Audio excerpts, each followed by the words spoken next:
Hello, welcome to the Extreme Gaming Podcast, episode 328.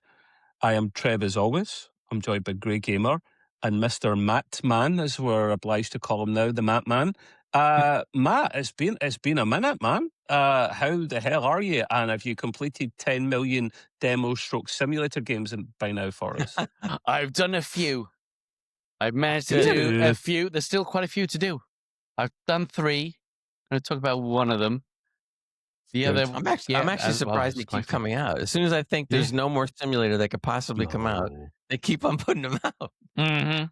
Doesn't matter what it is. Yep, Plenty of them, mate. Loads now. Yeah, Plenty of them. Yeah, some nice ones, some horror-y looking ones. So yeah, good. Well, horror nice to have you back, mate. Good. It's good to be back.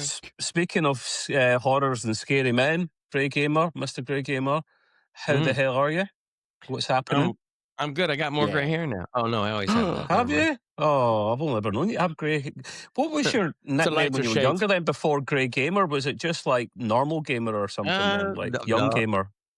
As soon as I started getting involved in like online stuff, gamer. I made my game name, and it's been that way ever since. So it's been there. So you were late to the years. party. You were a late bloomer. Okay. Yeah, I mean, I was always playing games, but I didn't know what Discord was all about 10 years ago and other stuff, and I just kind of like, what? What was your username back then, though? Like before Discord, for like Steam or something? No, it's always been the same. Has it? Wow, jeez, oh, right, okay. Interesting. Right, that's already enough waffling from me. Please join our Discord if you haven't. Why have you not why have you not joined the Discord? Why not? I'll send Matt after you if you don't join the Discord. I'm coming at you. Best place to get is discord.gg/extreme gaming podcast and come in and chew the fat bit. Gaming, hardware, tech, that kind of stuff. It's been delayed a little bit because of like private stuff going on in their lives. So, life gets in the way. It's tough. But we will have another episode of Extreme Hollywood podcast next month, which is Gray's baby.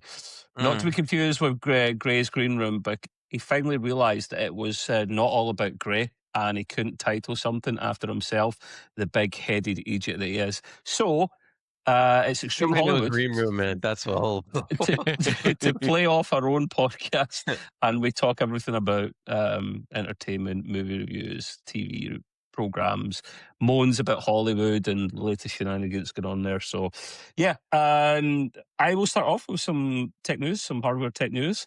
Cool. And just when you thought there'd be no new NVIDIA graphics cards anytime soon, 1790. heavy rumour. It is a rumour category, I have to say, Mr. Matt. It is.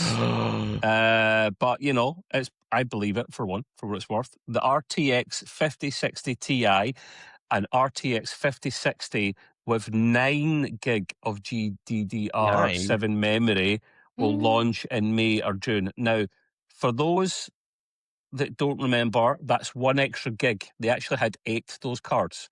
Yeah. So they're getting 1 extra gig, and they tend to make the modules in often 3 gig on a module.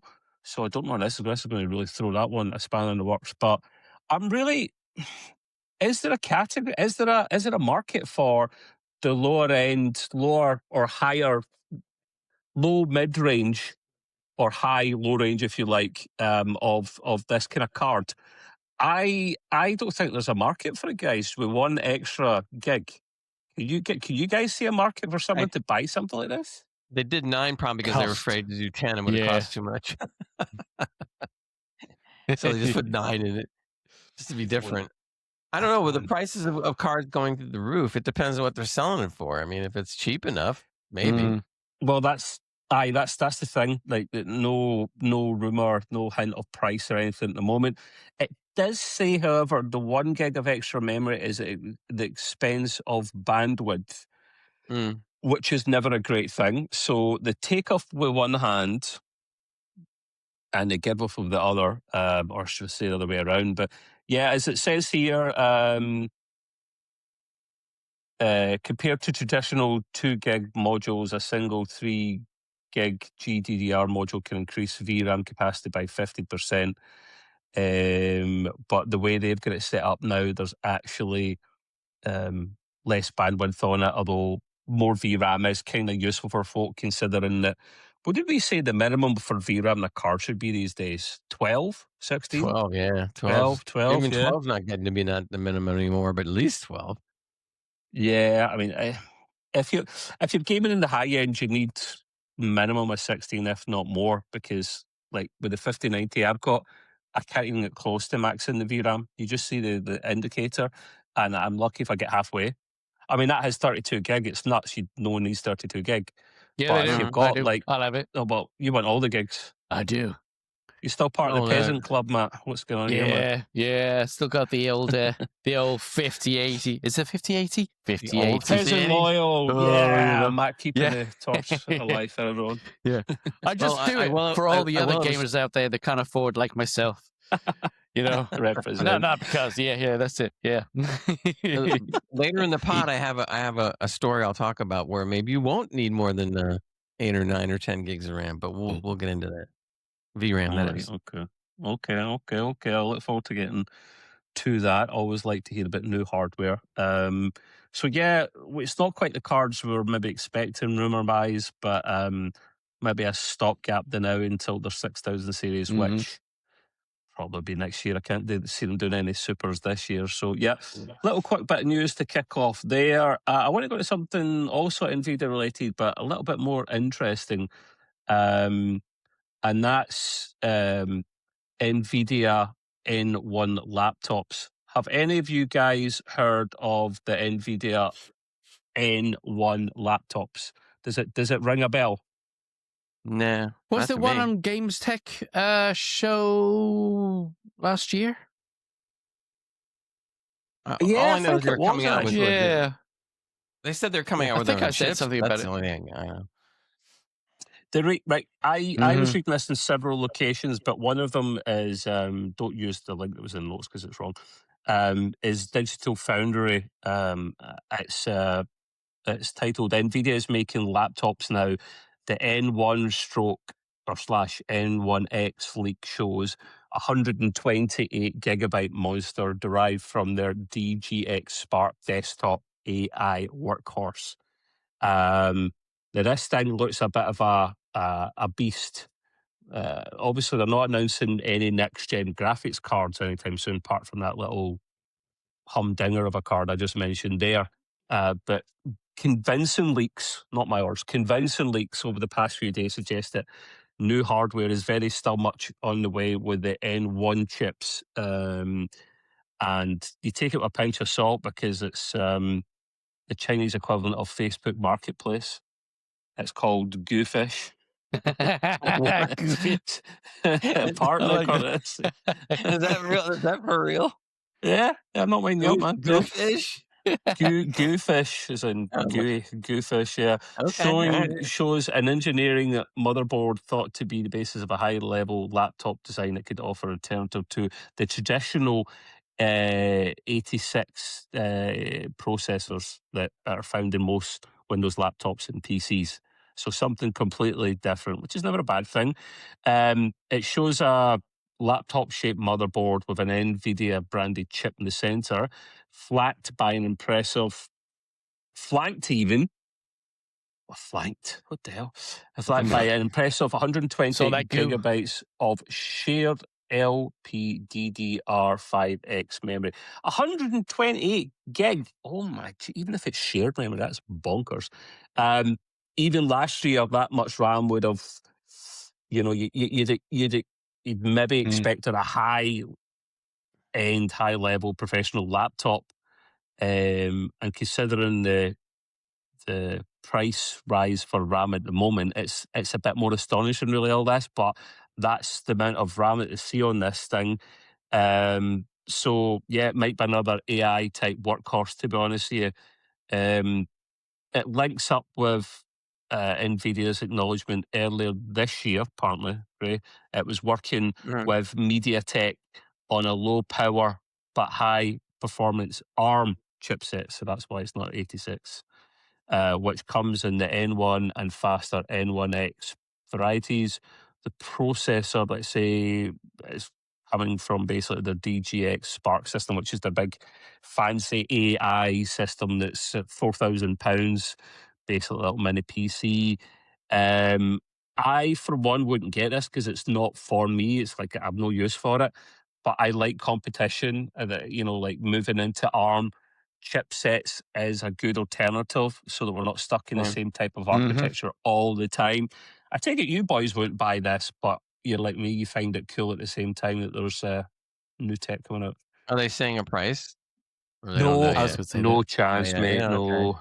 It's going to be high, isn't it? It's going to be like well, with 128 6 gig of RAM, grand or it's going to be something. expensive as hell. Yeah. You're looking at 6,000 maybe, because what's it about? Normal, Yeah. proper big machine that's up to date is like about 4.5 grand. So yeah, that'll probably be about in the 6, 7. Costs more than my 5090. Yeah. You're right. I mean, Mm. if you think of their DGX Spark thing, whatever it's called, their AI little mini machine is four grand sterling, so what, probably like 4.5, 5 grand USD. Then this NX or NX1. NX sounds like an experimental Starship grade, doesn't it? Yeah, there you go. Right. Just going to say, if I get an experimental Starship for 4 grand, I consider that a bargain personally. Yeah, that'll be. It'll Just only a be better this hope. big though. That's the only problem. Yeah. It'll be more than 4 grand. It'll definitely be more than 4 grand. I'm actually going to start adding Digital Foundry's news section to my little news tab that I've got because it's got some great stuff in it. Since they went solo themselves without IGN, they've just got even better. And I've always considered joining their Patreon, but the only thing you get with that is you get like uncompressed 4K quality videos and blah blah blah. And News to I'd date. buy shares sort of of them if thing. they were private, but yeah. Anyway, right. So that is pretty cool. More competition for 86 type processors. ARM processors are a good shout. Who is it in the UK that makes the famous ARM chips? Or is it ARM themselves? Remember NVIDIA tried to buy a British company that uses ARM architecture chips? I don't know if that's ARM themselves. I think it might be, Ooh. Anyway.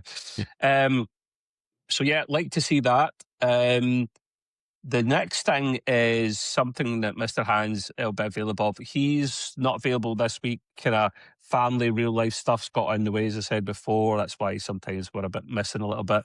But always try and get a pod out to you regardless. The next bit of news is interesting, and that is we were talking about DLSS 4.5 dynamic frame gen. It's now left beta and it's available in the stable NVIDIA app. It was available, let's say, beta for a while before. It was pretty good. And the idea behind that, for those that were on the moon, was that this dynamic frame gen would go from anything from 2 up to 6 frame generations, fake frames, and do it on the fly and actually switch which was best for the performance or the machine you've got. So if you've got 240 hertz machine, it'll try and get you, the monitor will get you as close to that as it possibly can. So I think this is I haven't tested it out yet. Apparently it's it's got to be implemented in the game by the dev, and Hans was telling me last week in the beta that Crimson Desert has it, and I've got that. So I'm going to try it, put on the stats like a geek and actually see how well it handles it. I'd love to see that actually out of early access as quickly as it is. Have both of you boys can run it, you get 5080 and a 5090 respectively. Have any of you guys been dicking about with this yet in a game that's got it that you can talk about? I haven't seen a game that's really no, not. I think Crimson Desert I messed around a little bit, but I didn't put it on 6. I just put it on 2 times frame. But the thing I'm wondering about though is that they keep saying out there that your frame rate should match your hertz rate on your monitor. So if that's true, then I have 240 hertz. So supposedly I should be trying to push it to 240. But the only way to get to 240 on Crimson Desert would be to go 4x or 6x. Mm-hmm. I don't know if that's wise or not wise, but that's technically what you supposedly should do. You're I right. don't know. I mean, Matt, I put it on 2 and I was getting 120. did you get More that often from a than 100. particular lady that we know? Or did you No. This is a Steam. Through did you Steam. buy it? Oh, I thought you Yeah, were a but tight arse I as got a well. half. I got a half price from places. Oh. Well, if you got it from a CD key website, man, there's no shame Oh, in nothing that. illegal. Nothing illegal. Nothing. No, but I got a half price. All right, okay, Nice, cool. nice. Mr. Matt, I just saw your note there. Would you like to just tell the peoples there what you actually typed to me? Because My it is thing useful. is big, and I like to. It says NVIDIA did announce in 2020 that it would acquire ARM Limited. So there you go, Trev. You are right. It was ARM from the SoftBank for $40. Not $40, $40 billion. $40. But they squashed that in 2022 in February. So what we're saying, yeah. is NVIDIA owns an arm and a leg. But they haven't got the whole thing.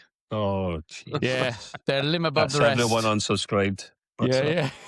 I remembered this, right? Because ARM Limited from SoftBank, they're a UK company, and NVIDIA came in to try and buy them, but whatever they're called here, Matt, ARM, Commissions Authority here said no, because you buying them is really bad news for the world. It really is. So I like the mug. Well done, Gray. The cup's pretty good as well.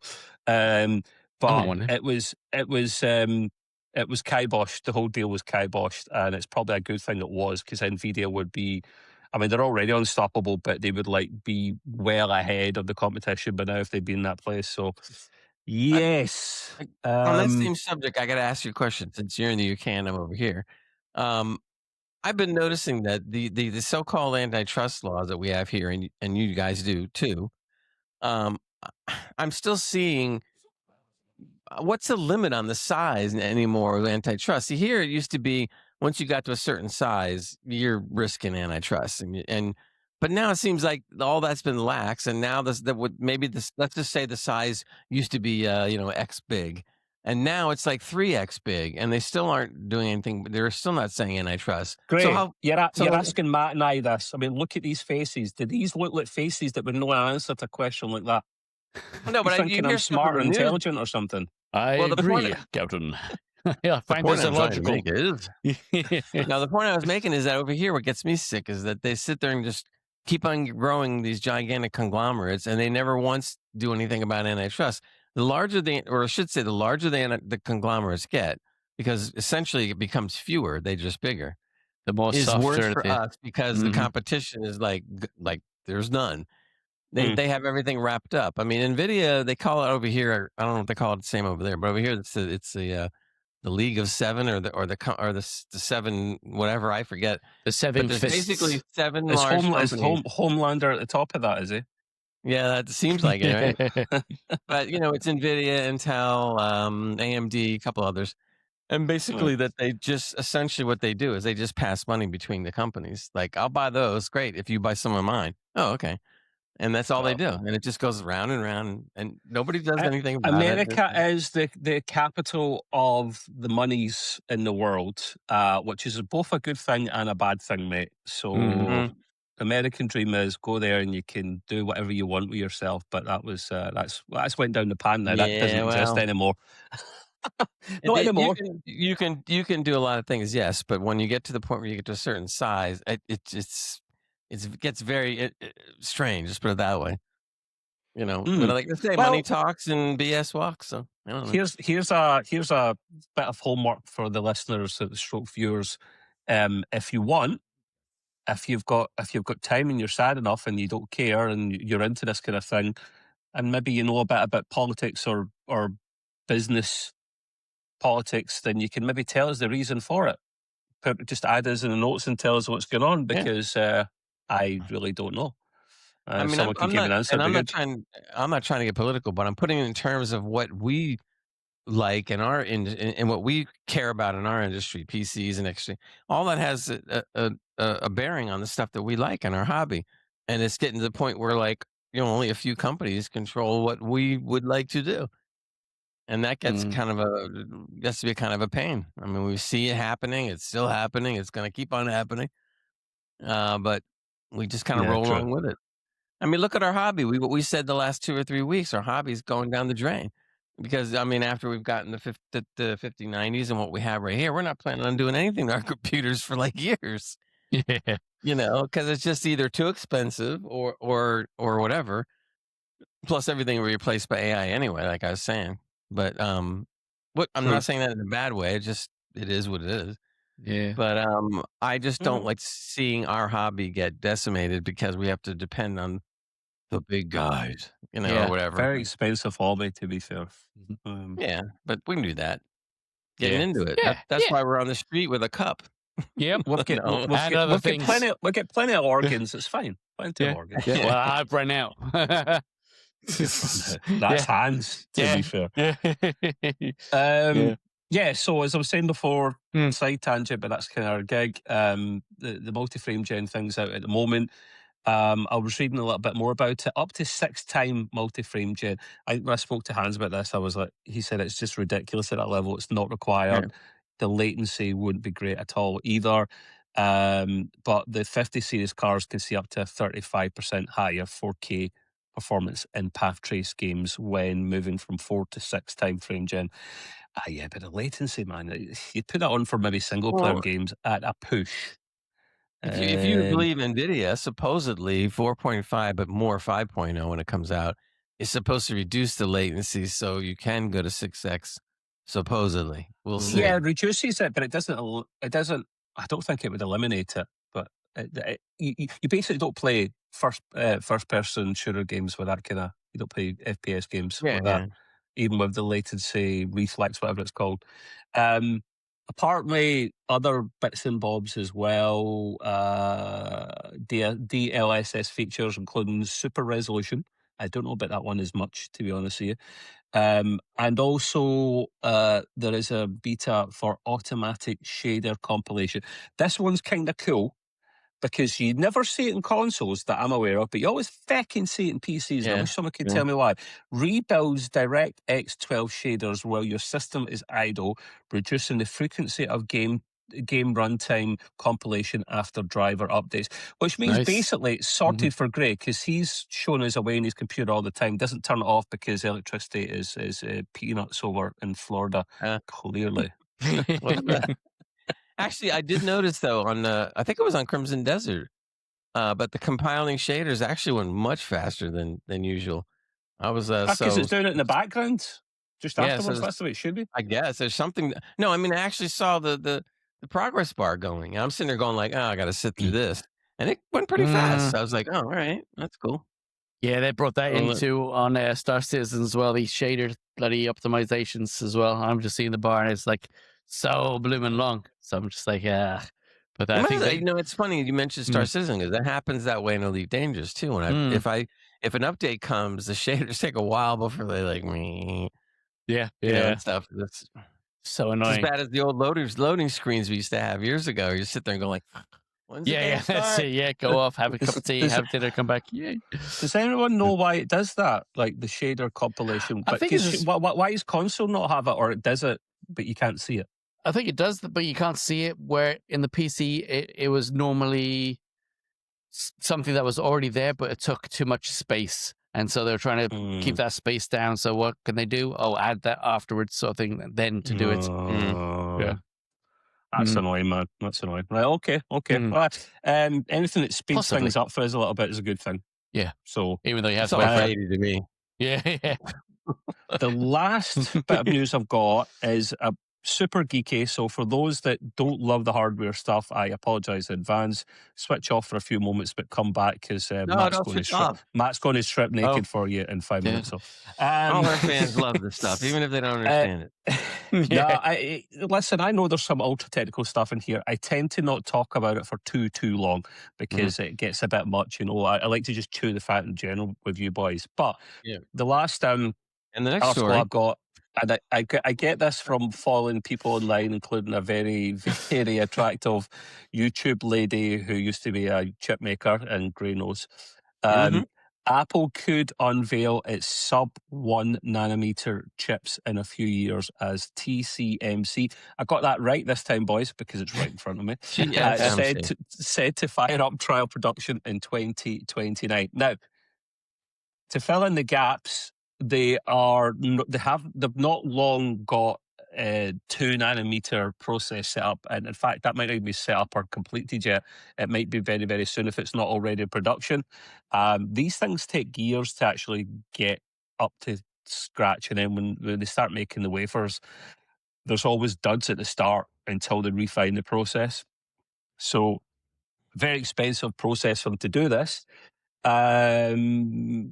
Oh, there you go. Yeah, it does say actually, there you go. I was jumping the gun. The first wave of 2 nanometer chips is scheduled to arrive later this year, with Apple introducing its A20 and A20 Pro range for the iPhone 18 family. So they pay a premium for that because, like, stocks for chips or chip stocks are taken up years in advance from customers like NVIDIA, AMD, to Apple, to name a few.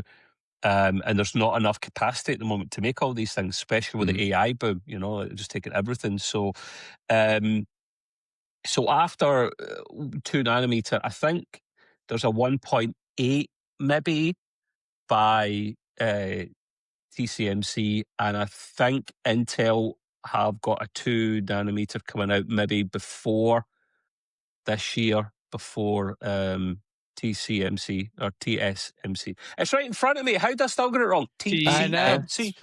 It's in the game. According to the latest report, the $1 trillion entity exclusive semiconductor partner, TCMC, are going to be their first major customer, and they'll be paying a fortune for said chippies. But the next thing in their cars is going to be sub 1 nanometer. I mean, this blows my mind. If you watch some of these documentaries about how they make chips, and a lot of it is blurred out for like security and whatnot, but you saw Linus Tech Tips go around an Intel factory. You saw that Anastasia, whatever her name is, Gray, the Hungarian lass that used to be the chip maker. You see her go into a semiconductor place. How they make these things absolutely blows my mind. It's fascinating. And they're getting down to like the level where like you'll soon be able to see, you won't be able to see Ant-Man soon enough, the little Marvel guy. Getting down at the quantum realm. It's getting absolutely ridiculous. Well, they're already down to what, half the width of a hair or less than that, or way less than that, mate. Way less than that. That's huge. Yeah, what you're talking about, it's absolutely huge at the moment. While pursuing 2 nanometer production is just a start, the company also intends, actually it's not 1.8, begin the mass production of its 1.4 nanometer process known as A14 in 2028, and that'll be a 30% performance improvement. I see. For both performance and efficiency. Sorry, so that absolutely blows my mind, to be honest with you. Moore's law is still going along just and no more. But what do we do once we get down to like almost zero? Does anyone have a clue? You need tiny hands with those ones. Well, I think what they're going for eventually is quantum stuff, because they're already talking like when they are able to adapt quantum for the lower end computers, not the big ones. Supposedly, then you can do all kinds of things, but I don't know. I guess we're going to find out. I can't see quantum computing ever being a thing for the average Joe at home, because it needs not only sub-zero temperatures to keep it cool, it needs the coldest point of the universe type cool, minus 257 degrees Fahrenheit, Celsius, I think it was. It needs to be super, super chilled. So, I mean, can you imagine that leaking all over your house? I mean, you would be... be great in summer. Maybe for Gray in Florida, but... You drop your computer and half your house turns into ice. Yeah. Oh, no. There's a big freeze coming. Instantly. Yes. No. You'll have Batman knocking on your door. I don't put anything past them as far as what quantum will be able to do, because right now you're saying you need the cold, but they'll get to the For now, point where, yeah. room temperature quantum, like, in whatever year. Well, look That'll at be cooling back in the day for normal chips. It was huge, yeah. and now cooling gets so much better. You don't need as much of it. You've got MacBooks that are Mhm. the Air series that Mhm. don't have a fan in them whatsoever, and they're so efficient that as long as you don't absolutely smash them, they don't need a fan. So you're probably right, Gray. You're like, it's Mhm. the only way it can be done. And when it comes out, when quantum computing comes out, excuse my French in advance, we're fucked because that means everyone can be hacked. All your banking passwords and everything, that's gone. Encryption doesn't mean anything. So seriously, I'm not just saying that to wind Oh, folk no, up. I know, I Quantum know. computing will smash that to bits. Well, you heard So the please latest. help. This is a slight tangent, but it's actually on the par with this. DNA encryption. You've been reading the stories that there's a new AI, I think that Anthropic made, and the AI turned out to be so good that it found a massive amount of flaws in almost every system in the world. So they decided that they weren't going to let this one out to the public. No kidding. Can you imagine Yeah. somebody that kind of like not got all their marbles is going to Mm. take that one and do something with it? So they basically, putting it, and other companies were going to come out with their own version of this, and they've all kind of put it back in the can. But they're saying that now that has also created a good thing, and that is that now that it did reveal all these flaws, that they're out there now working on plugging up all the holes. But I was like surprised. It wasn't just like, oh, we found one or two. It was like 57 flaws on this. Like, whoa, and they're Yep. thinking like, how could it be that many? And like, Everything's got flaws Yeah, in it, this guy. Gray. Yeah, Everything will in the do. world. yeah, Everything. That's the thing. I'm not surprised. Um, I mean, yeah, this is pretty interesting. This it'll just there's so much demand for components, PC components, server components, chips, RAM, you name it. Everything's required at the moment. So they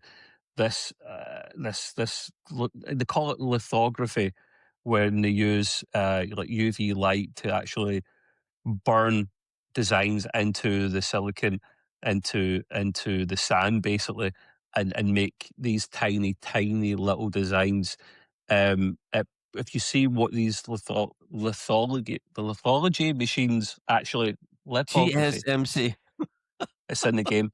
It's easy for me to Yeah, say. yeah. If you see what they can actually do, if you watch the company in the Netherlands that builds them, it's what was it, like $300-400 million for one of the units, and it Yeah, takes it's them crazy. like a Yeah. few years to build one. Uh, and what your guys at SpaceX are doing with Terafab is absolutely the biggest in the world when they get up and running. So absolutely batshit crazy. But yeah, so we're getting close to the point of no return. God knows what happens then, because we're almost in the literally the subatomic level, and I don't know how you design chips in it. But anyway, so super technical. Apologies. Some people love it, some people hate it. We love that element. But to It's like move on Mad to Men. actually some gaming news, stroke reviews, something a bit lighter. Mr. Grey Gamers get some lighter stuff for us. Just a bit lighter, like a feather. No. Yeah. Yep, I thought this was interesting. I like this article, but it comes out saying former Xbox veteran says canceling The Last of Us Online was the right call. They criticized Naughty Dog and Sony for greenlighting it in the first place. So I'm like, huh? Yeah. So I started reading this, and it was very interesting. They're being very honest. He said that this former Xbox veteran says that despite how painful it was the right kind of call. And they said December 2023, they're saying it would have needed to put all its resources into post-launch content for years to come on this game because it was a live service game. Mhm. And that would have impacted the fact of their single player games, which is really more the bread and butter. I also was reading here that the game that we saw 2 years ago, Intergalactic, the Heretic Prophet, that looked pretty good, has been held up mainly because of this. And that was another reason why they canceled it, because they wanted to move on. And it's funny, as I start reading this stuff, it's coming around to what we were saying, the fact that live service isn't really the answer. It's more of a risk, a high risk actually. They said Last of Us Online was very, very close to being done. But they said that people were blaming it on, COVID and lockdowns and all this kind of stuff, years later. They're still blaming COVID. I mean, come on. So basically they had to make a choice, but the thing that was interesting was they said they should never have even considered it in the first place. So they said that if you really sat down and looked at, sat down with the people that know money and know planning and stuff like that, they said that they really shouldn't have gone into it to begin with. So for people that are sitting there getting like, well, it was almost done, you should have put it out anyway. No, because it would have killed them. So regardless of the fact that it was almost done, it still is the right move to end up, not doing it.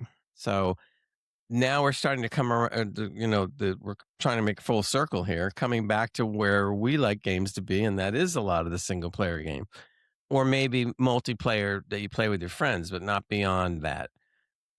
Look, when Fortnite even has problems, and it is that now the live service games are not where it needs to be, and it's kind of funny too because we're not. I mean, we might be a little smarter when it comes to gaming than the average bear doing this podcast. But it didn't take much for us to realize that that's not really the way to go. And then sure enough, a year or two later, now they're all like, oh my God, live service games are killing us. And like, Jesus, okay. he's going to get his kilt on in a minute. Aaron Brew? Yeah. Aaron Brew energy. I get, he's going to be wafting his kilt around. So does that mean it's beer and an energy drink together? Beer? No, it's an energy drink. No, sure it is.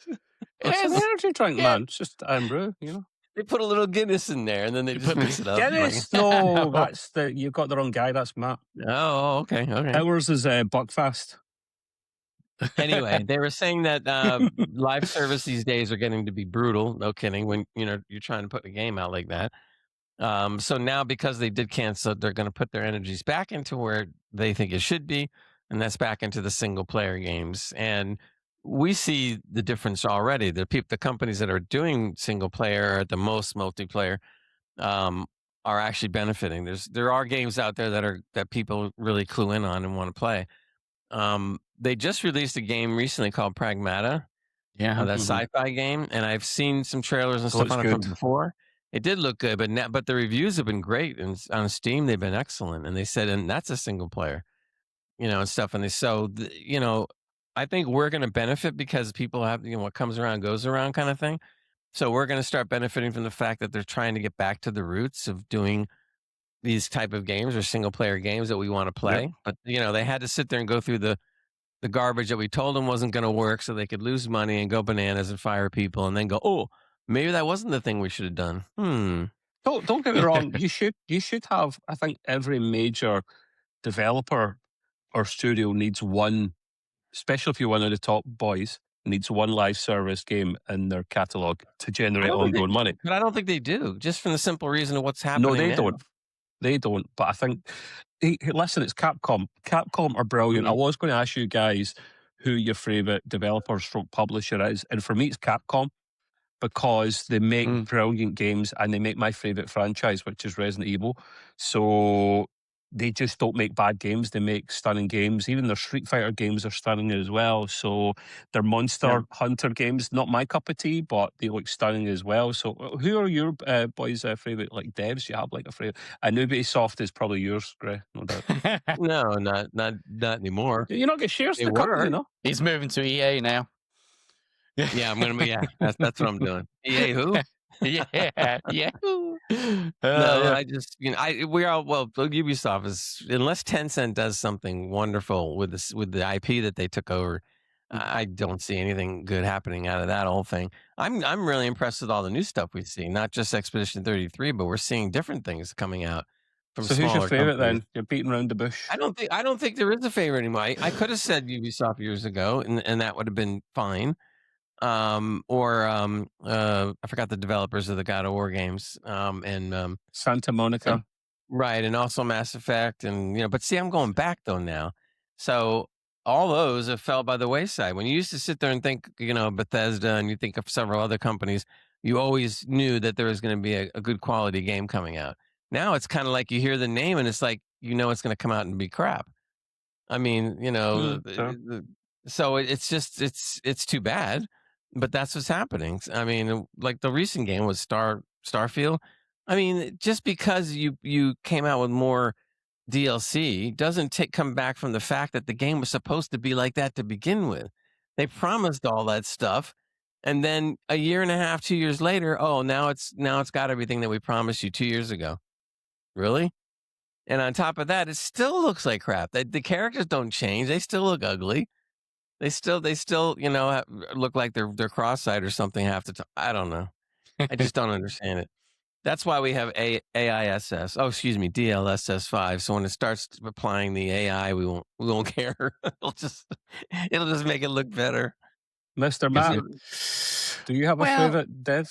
I think probably from all the ones, probably the most one that would come out would be probably Bohemian Interactive. I thought you might say that. You like the armor, don't you? Yeah. So that and SES. I think those two probably the highest ones there. What was that? Bohemian Rhapsody? What? Yeah. Bohemia Interactive. Daisy, the game came from those guys. So from my mother. Yeah, Dean Hall. Yeah. Who's now went to work for Rocket Works in New Zealand, and they've got Icarus, the game Icarus, out at the moment. So Icarus. don't get me wrong. I like Naughty Dog as well, and Santa Monica, because they make some of my favorite games. But they're PlayStation pretty much for the most part now exclusive, and that's to them PlayStation only. And you see why I just had to hold on to the PS5 Pro, because especially if they go down there so in the future, I want to be able to play future God of War games and future and Last of Us Part 3 when it comes out. I know it's only rumoured. I'm not so fussed about the Uncharted games, I'll be honest. They're decent. It's just like the male version of bloody Tomb Raider. Yeah. Really that's exactly what I thought. So, and I would rather play with a female character personally for those jiggle physics. Yeah. But anyhow, it's a more. I'd be if you get some more news on your side, was that you? Yeah, I guess staying in kind of the same vein, I was looking at a video. It was actually made like 5 months ago on YouTube, where they were talking about game engines from years ago compared to game engines now, and what they went through then is compared to now. And it seemed very interesting. They were saying that older game engines seem to push gaming forward, while the modern engines today give us prettier games that still run like a mess. So it was a good point. It said back in the days, games like Far Cry, Half-Life 2, Crysis, and GTA did not just look good; they felt real. And we always wondered, how did they do it? How did they do all this stuff? It said the older engines were usually built for a purpose, not to be everything for everybody. They often fit the game better and ran better.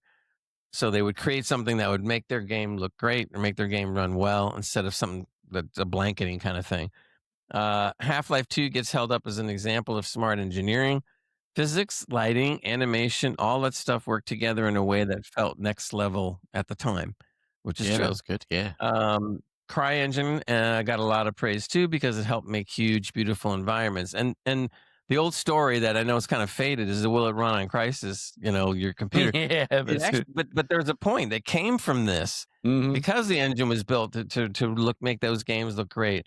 There was a great engine, and if you could run Crysis, you were considered to have a nice rig. Good. Yeah. So it wasn't just a joke. They said the criticism of modern engines, especially Unreal Engine 5, is not that they are weak, is that they are too bloated, too complicated, and too easy to lean on like a crutch. And that's really true.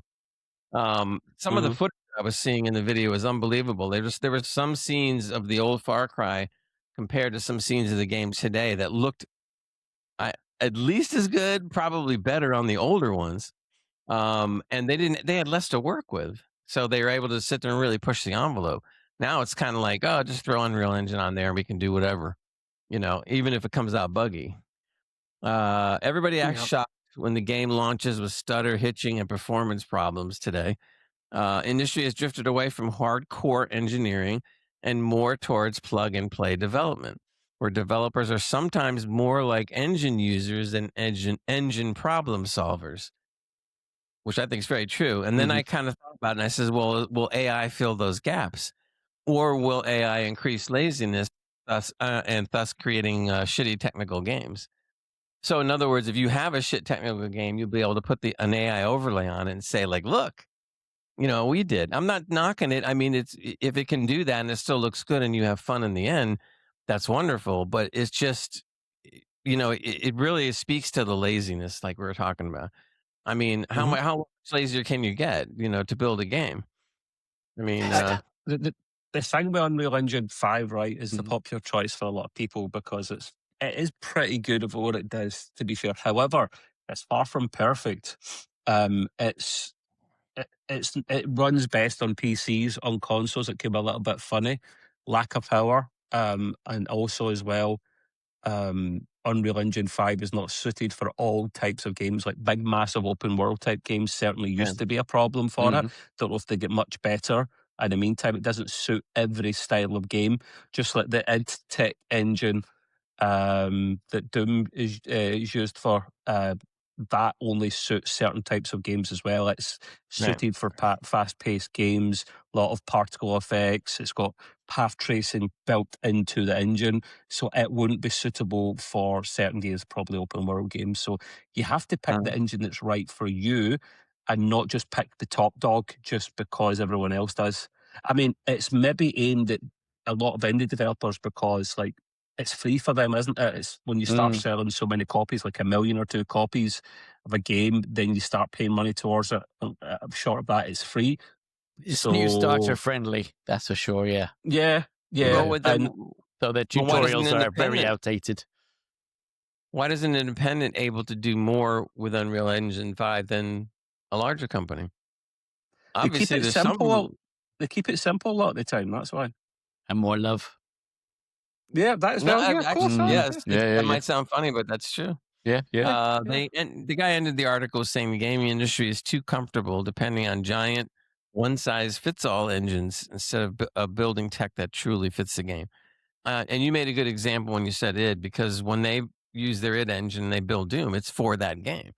And that game always looks flawless, rarely has any kind of mistakes, optimized up the yin-yang, which is what we like. The what now? The yin-yang. Woo! You never heard that expression? Don't you dare optimize my yin-yang. I'll tell you, stay away from my yin-yang. It needs more. It needs bloody DLC. I could have set up the wazoo, but, or one of those. Yeah. I could have said worse. But, you could have, actually. I call that a grayism. Yeah. Grayism, there you go. I like that. And I've got lots more where that came from. No. Anyway, that's it for my game news for now. So good man. Now, finally, Mr. Mapman. Well, hello. You have some news, not only game news, but a game review as well. You've got all the things. I got 2 for 1. Yeah, 2 for 1 offer there. Yeah. Is that a Friday night special? It is. Yeah. Street corner special. What can I say? Corner special. Yeah. How much for the doggy in the window? Yeah. Well, Oh no! I'll give you. Started that. I'll give you a little extra. Retro rewind. Retro rewind simulator. All right, I get the hint. Yeah. Anyway, the game that lets you time travel without leaving your sofa, because nothing says peak gaming like rewinding VH tapes and dodging a man selling dodgy films in the alleyway. Retro Rewind Simulator is the kind of game that hits you right in the childhood. Is there anything else there? Like being smacked in the face with a Blockbuster membership card you forgot you still had. It's nostalgic, it's weirdly wholesome, and it's absolutely unhinged in the best possible way. I love this. Do you like? I love this. I missed you, great. Did you miss Matt, I missed your unique take on things, man. Yeah. Carry on. Crack me up. Yeah. PC Gamer wants to... Madisms now. Grayisms, Madisms. Madisms, yeah. We need a Trevorism other than the kilt. Trevisms. Yeah. I know. I'm dull compared to you guys, I know. Yeah, that's it, yeah. So in this one, you start off running a retro shop full of VHS tapes, CRT TVs, and enough 90s energy to make you instinctively crave a Capri Sun and the gameplay, it's vibe. It's a vibe. It certainly is. So rewinding tapes, questionable life choices. We've got that. It's the core loop is simple. You rewind tapes, you rent the tapes, you throw leaflets at innocent pedestrians like some kind of nostalgic paper-based sniper. It's it's basically the 90s, but with less dial-up internet trauma. And then, of course, there's this fella, the dodgy XXX and bootleg film guy lurking in the alleyway like a Poundland NPC. Okay. Yep. He's got enough energy of someone who whispers, "Psst, you want Titanic, but with worse audio," and a few other things on the way. Yes. So you know he's trouble, but you also know he's got the good stuff. The kind of tapes that fell off the back of a lorry and somehow survived. If you jam in your VHS machine, you can't pull it out. Yeah. Oh shit! No. Do you get a fight with? Do you get a fight with the Betamax machines as well? Like, is there like a fight in the alleyway between the rivals or something? They should forget be. That was a thing. Yeah. They should have this. That'll be a DLC. There DLC, of course. Yeah. So everything in this game screams retro, from VHS tapes and a rewind machine that gets you motivated on a Monday. Leaflets that they let you yeet at passers-by like Olympic precision. And a shop aesthetic that says, "I smell faintly of dust and childhood memories." It's also got customers who look like they haven't emotionally recovered from the Y2K scare. It's the perfect blend of, I remember this, and wow, humanity really lived like this. Yeah. Retro Rewind Simulator is fun, quirky, and surprisingly addictive. It's kind of game that you boot up thinking, let's just play for 10 minutes, and suddenly it's like 2 a.m. It's happened. Yeah. I've got Really? Yeah, I got a thing for it. Yeah, definitely. Did you wait? Did you stay up 2 a.m. rewinding tapes? Maybe a little extra, but yeah. I'll only owe it up to the 2 a.m. bit. It might have been 3. They've got to have run out of simulator games in the world. Honest to God, it was still going. Yeah. Do you guys remember the names of the VHS cassette? Not the brand names. We used to have the name that would tell you more or less how long they were. You remember that? Yeah. There used to be T30s for 30 minutes, T60s, T90s, T120s. Remember that? No. And then you had the regular speed, the 4x speed, and then the god awful 6x speed. So what was the most you could store in a tape again, Gray, then back in the day? Hour-wise? They called it a T120, but if you had 6x speed, or not 6x, 6 slow, basically the tape hardly moves, then you can put more on it on a tape. But normal speed, it's what, 2 hours then? Normal speed is 2 hours, Yeah. and then it's 4 hours if you go to 4, and if you go to 6, it was 2 hours and 4 hours, 6 hours. Yeah, okay. So you could actually, hey, I did it. I tried to cram 6 hours. Yeah, on but then it slowed down, and you just why does anyone want to listen to that? They don't. No, actually, the audio was always okay, more or less. But definitely the video quality far superior at the 2 hour speed. But who the hell? Nobody recorded anything at 2 hour speed. It was too expensive. So we had to just go with them. I still have just go with the basic. So no, I still have some tapes as well, like some football tapes for nostalgia reasons. Yeah, VHS, got a VHS stroke DVD player thing. Like it probably burns from one to another, and an old old TV. How many tapes did you ever have at the most that you can remember? Physical tapes. How many did you have? Not loads. I've never really had. I remember having the whole 50, 100. I remember having the whole 5th season of Star Trek Voyager on VHS, and I think they're long gone now. Which was pretty cool. Lots of tapes. I had 300 VHSs. Wow. Oh my! That put me to shame. I wonder how many Matt had, considering he loves his physical media. Yeah, Matt. Who's he? Physical media. You don't know. I mean, Hans. But you do not like your physical media as well, Matt. I do. Yeah, I only had like I think I was like one of those poor kids that didn't really have anything. So you borrowed all my tapes. That's what it was. Yeah, I borrowed everybody else's tapes and then recorded over those tapes and then give them back. When someone done that, man, I wanted to batter them. See the football highlights, and you hadn't watched the football month, put the football out of the car. You come back, it's Neighbours or Coronation Street recorded over the top, and you go, bit of Brookside, taping over that nonsense. Yeah. Well, So I mean, yeah, I think it's the about the odd 20. I think yeah. VHS is just like the cassette tapes long ago. If you broke the tab, you couldn't record on them. So you used to Yeah. break the tabs all the time to protect your tape. And then some idiot would Sellotape. come over and tape over the hole. Yeah, yeah. And then they would go and record. Right, There and goes if you wanted to record again, put something in the hole to just cover it up. Exactly. It's such a Yeah, yeah. simple. I just wiped out your Oh my God, my program. Things And were the worst thing in the fixable back in world them was days.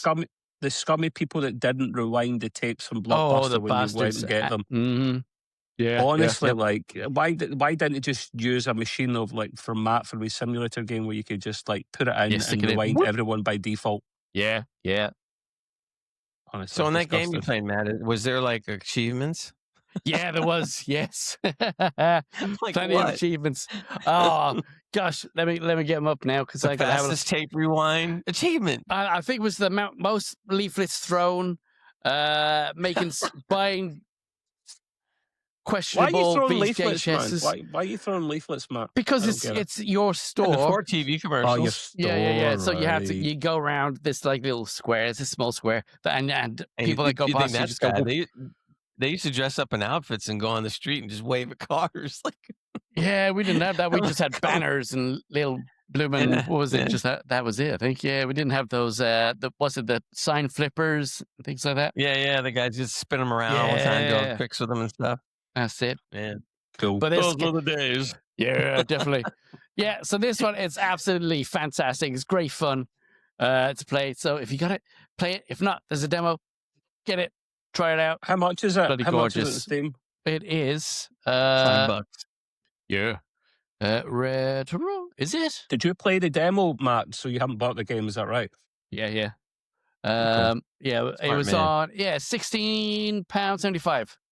And that's all right for a simulator game, actually. is. If it's under 20, it's pretty decent. To rewind a bunch of tapes? It's Yeah. a simulator game. Come on, Is man. it? Games Yeah. cost like £70 now, $80, and that's How like well did your $20. business do, Matt, in the game? How well did your business do? It did really well.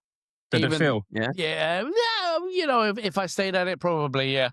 But that's Yeah. because 80% of your business was adult tapes. Yes, It I was. understand. Adult tape. It started out as a Disney place, and then it As a creeped. Disney place. By the third day, it had XXX That was it. splattered all over it. It was the dirt store.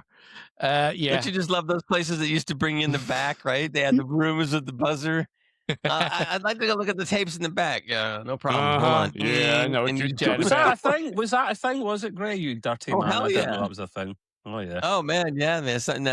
Blockbuster didn't do it. Not well, they did a little, but not much. Yeah, But that's some from of the the other staff room. independent stores, it was hilarious. Yeah. You would go up there and the door would be locked, of course. They hit a button on the front desk. Okay, I'm going now. And then you go in there and you see all the X-rated tapes all over the wall and down the middle and stuff. And then a lot of times when you went to go check out, of course, you might be embarrassed if somebody sees you checking out X-rated. So they would put brown paper wrapping around them so you couldn't tell what they Just were. clearly makes it obvious. To go with the honestly. mags and the little bottle of booze as well. Yeah. They didn't want little kids reading the titles of the games. I mean, of the tapes. It's like Genius, man. Genius. It So is. what would you give it out of 5 then, Matt? 5 being good, very good. Oh, I'd give it a 4. How many X's would you give it? Oh, yeah. 2.5. Oh. 2.5 X's. Yeah. It was That's funny. extremely fun to play. I might stick that in the old wish list, and if it comes, I wouldn't pay that for it. But if it came down like a sale or something, Yeah, I wonder if it's unloaded. maybe- Let me have a look. I'd pay $1. like I can't even spell fucking loaded. man, your bloody clacky keyboard's going to be the death of me. I thought you I missed me so purposely much. don't use my clacky keyboard. No, on your keyboard's purpose. fine. It's just when you type, it shakes the table, which shakes your mic. No, you It can goes hear bum, every bum, clack. bum, bum, bum. Like, it uses a I don't very hear the tactile clack. keyboard.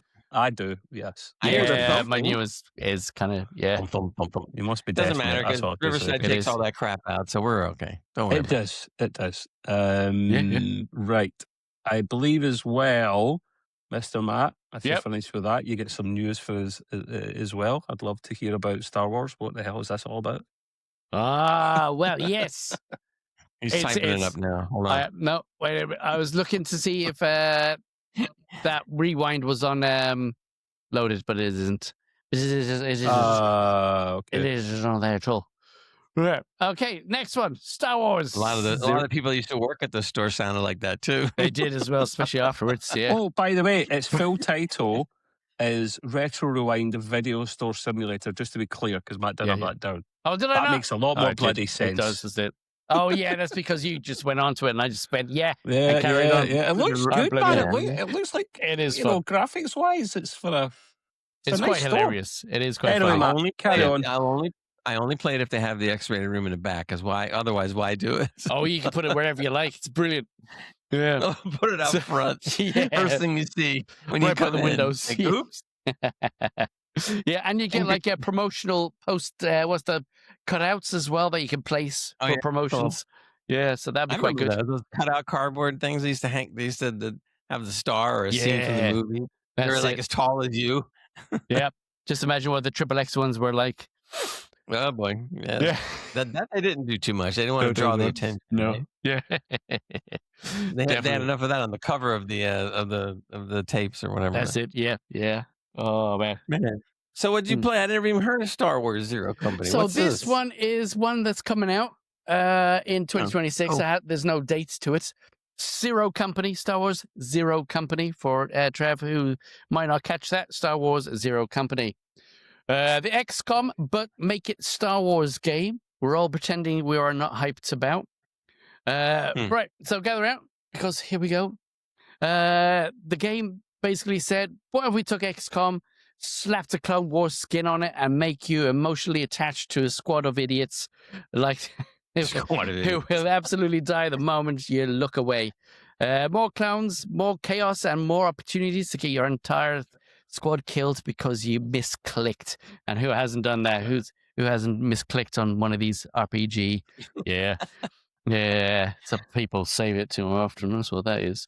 Anyways. Yeah. So it's officially dropping in 2026, which means we'll tell you the real date when we're emotionally ready. Yeah. It's confirmed to be released on PC, PlayStation 5, and the Xbox Series X and S. If you so wish to go down that road of nonsense. Matt, is it a turn-based or RTS or what? Turn-based, as far as I can tell. Okay. Yeah, so far, yeah. EA have announced the price as absolutely nothing. Not a whisper, not a hint, not even a cheeky starting from. Steam says it's coming soon. PlayStation Store announced, and it's announced. That's what they said. And EA went, yeah. That's what it sounds like when you do the VHS tape backwards. Yeah. Especially that scene. Oh, yeah. So let's be honest, it's EA. It's going to land somewhere between the 50 and the 70 quid mark, unless you have the ultimate or the premium subscription shenanigans. Of course. Yes. There you go. Yeah. And if they're spinning a bit spicy, they might throw in a deluxe edition with a shiny helmet and a droid that beeps in a slightly different tone. The gameplay is pretty much XCOM with lightsabers, but you don't get to use. Very disappointing. Bad move. Give me my lightsaber. Wait. You can't use a lightsaber? Yeah. That doesn't make any sense. Yeah. Maybe they just haven't shown it in the trailer. Or it's like a thing where you have to try like the Master Sword. You can't get it immediately. You have to build up to it because it is the ultimate weapon. Yeah. That's fair. It could be that, or it's because they just couldn't be bothered. They cut costs, so they took out the lightsabers. You couldn't take something else out, could you? Yeah, exactly. Yeah. Well, why does every Star Wars game have to have a lightsaber? It's not as if you're always going to Jedi, to be fair. Yeah, well, technically, they with the latest releases of films and series, every fucker had a bloody lightsaber. Yeah, they were growing from trees. It was like, oh, it's a lightsaber. You trip over. It's it's a bloody supposed to be a special lightsaber. thing that only Jedi's got. And, Yeah. Do you know how to use one of these things? No, but hey. Look, I got mine with my cereal. Yeah. Buy 2 droids, get 3 lightsabers. You collected the tokens from the back of the cornflakes as well, Matt, I see. Good man. Yes. There you go. Yeah, so it's definitely turn-based tear off the tactical. label and save them up. Yeah. Woo, I'm in for a plastic spoon. Love it. Well, when you saw the trailer, Matt, were you impressed with the trailer or no? Well, I was more interested that it wasn't the typical nonsensical crap that they shat out. Oh, you mean like what was it? Star Wars? Outlaws. What was the one? Outlaws. Yeah. So, Woo! yeah, Yeah. definitely that one. Yeah, Yeah. and because it's from yeah, I thought it'd be the same thing. You love EA. Yeah. Anyways, yeah. So you got a customizable protagonist. You can finally make a character look as tired as you feel, or whatever you like. Yeah, but then it's one of those top-down sort of things. So I can see that it's easier to put those things in than you would on FPS. He doesn't like turn-based. Yeah. A squad that you get of mercenaries that you pick up on the way. There is permadeath because, well, why not? Yeah, you got to have something in there. Wait a minute, but is permadeath not? That's probably a choice, though, right? I mean, it's more likely to be a choice. I'm sure they wouldn't just throw a permadeath just at anybody. The base, apparently, your base is called the Den. I mean, my goodness. I mean, they spent years thinking of the name of this. Just to come up with that name, yeah. The Den. Like it hasn't been used before or anything. Yeah. What should we call it? We couldn't call it the Hut. Nah, what should we call it? No, no. Yeah, so it's definitely sounds like a pub that is sadly the misses. XXX back room. There you go. That'll do. Yeah, the XXX back room. Den. Yeah. So it's procedurally generated enemy placements. Missions that run on cycles, which is dev speak for you're going to lose track of time and forget what to eat. And God knows what else you'll probably forget, knowing me, what the heck the mission was. It's basically Clone Wars meets tactical stress management on there. So yeah, keep your eyes open, see what you feel. Hopefully they'll drop a demo, or they drop me the game so I can speak nicely about you. They should do demos. They've been doing a lot more demos lately than ever because they got to justify the $70 price. Yeah. Play this demo. If you like it, fork over the 70. Like, yeah, exactly. Let's give it a go, see what happens. It can't be any worse than what they've delivered so far. I mean, Squadron's still pretty good, actually, to be honest. But other than that, we'll see. Is this a multiplayer or can you do single player? Yeah. Oh, is it really? Okay. Yeah. Okay. Yeah. So you're a bit like you're a mercenary. So I guess that's why they didn't give you a lightsaber or the use of one that we know of. So Star Wars so Zero far. Company, not a play on Easy Company, huh? No. I mean, like they couldn't come up with something more original on that one either. Mm-hmm. Like, hey, let's go for a World War II name. Yeah, just give it a clone trooper designation company sort of thing. Yeah. Okay. Yeah, like the Hound. Should have called it Andor. No, can't use that one. Yeah. I'm done with that one. Any more Star Wars news? No. I definitely missed your reviews, Matt. So I had fun with that one. Yeah. Well, very unique. Can't do that. Yeah. Mattisms. The Mattisms, we're back. Yeah. So I just hope that the game is better than. And I'll tell you, that's better than the Yin Yang. So Well, I don't know. The Yin has got a place in the Yang, so yeah. We will carry on with some more game news with me as well, since we were so ultra hardcore and technical earlier on in the pod. So I'll carry on with some lighter game news for a bit longer. The first thing, I'm going to tell you something that's going to blow your socks off, guys, and catch you completely by surprise. Oh, yeah. And that is that the Game Pass is too expensive. Yep. No. Yeah. True story, man. True story. Yeah. I concur. Who lost your job on that one? while I share your cynicism, cynicism, and just generally disbelief of what I've just said, it was something that was actually genuinely said by the new, because obviously Phil Spencer left Xbox, and it's now someone called Asha Sharma, who's now the high agent of Xbox Gaming. And Asha told employees that Game Pass had become too expensive and suggested that the subscription services pricing is about to change. So just to remind people, for the better, how much it costs right now. Well, actually, it was 6 months ago that they increased it for 50%, which is absolutely bonkers. The top tier is $30 or £23 a month. They do say that Game Pass is central to gaming value on Xbox. It's also clear that the current model isn't the final model. Short-term Game Pass has become too expensive for players, so we need a better value equation. Long-term, we'll evolve Game Pass into a more flexible system, which will take time to test and learn around. Now, this is the rumor part again, and not the quote from from Asha. But according to reports, leaks, rumors, part of the reason for Game Pass increase last year was the inclusion of Call of Duty games in the service, which would have cost Microsoft hundreds of millions of dollars, actually, but also increased their Xbox Game Pass subscriptions as well. They would have sold more of them for sure. 300. They gave up $300 million, more than $300 million of COD sales on console and PCs last year. So one way around this, and I think you know where this might be going, and I want your opinion on it, that Microsoft will reduce the price of them, but take COD completely out of Game Pass.